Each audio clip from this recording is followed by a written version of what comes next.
on nous donne un cube de l'espace avec certains points IJKL définis par des égalités de vecteurs. On nous demande dans un premier temps de justifier que le vecteur AI est égal au vecteur BL.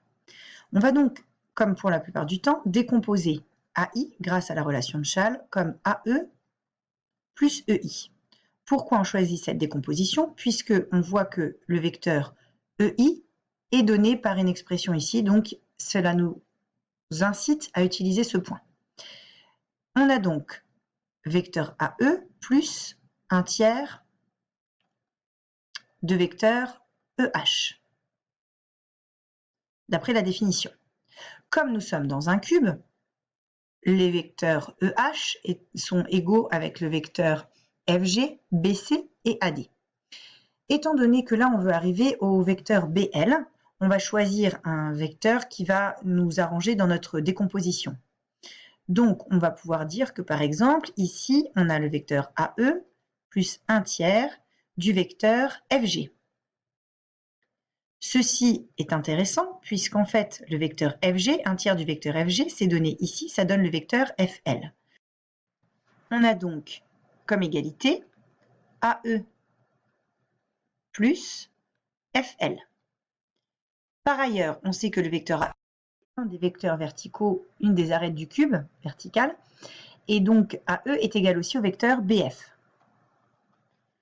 On a donc BF plus FL qui, par la relation de Schall, nous donne le vecteur BL. Question 2, petit a. Exprimer des vecteurs IJ, KL en fonction des vecteurs EF et FG. Alors, IJ va se décomposer en IE plus EJ, c'est-à-dire moins EI plus EJ. Donc, on a, d'après les expressions, moins un tiers de EH plus un quart de EF. Sauf que nous, on veut en fonction de EF et FG. Donc, on va écrire EH en fonction de FG.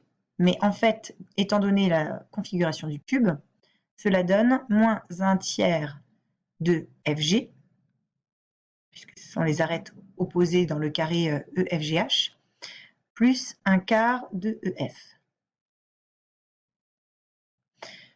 Et donc, si maintenant on veut faire apparaître que des EF et des FG, on a la décomposition voulue.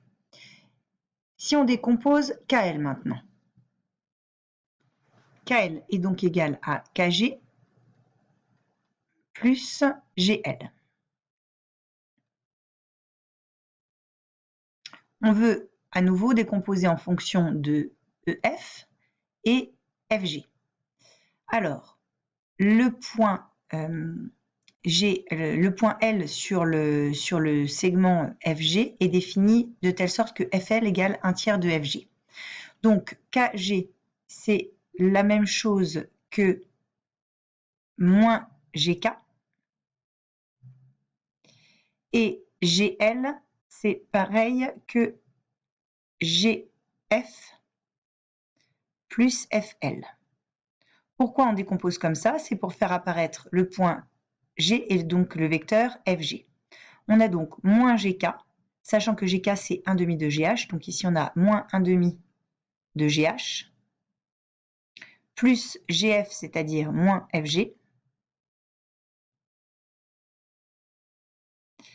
et ensuite FL, on sait que FL c'est un tiers de FG.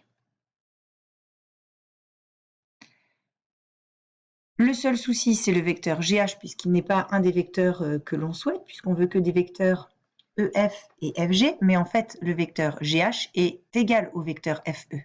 Donc, ceci est égal à moins 1/2 du vecteur FE.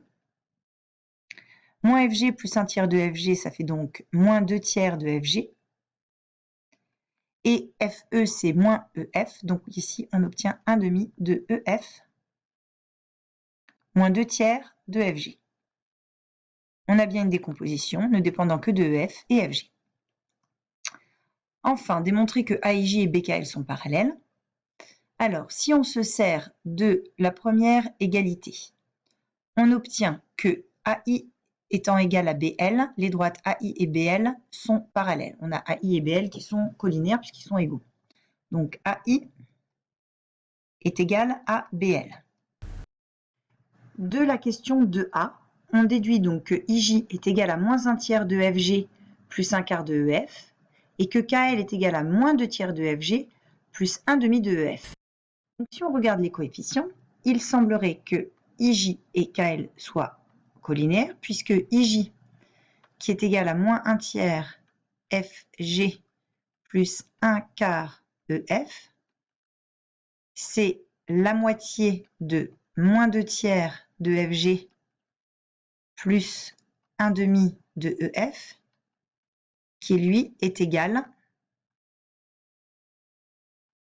à 1 demi de KL.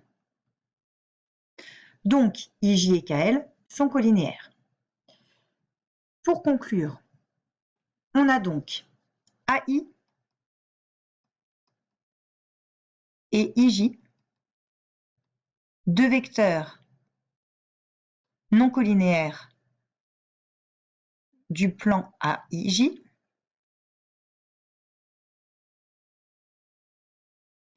D'autre part, on a BL et KL, deux vecteurs non collinéaires du plan BKL. Et on a AI qui est égal à BL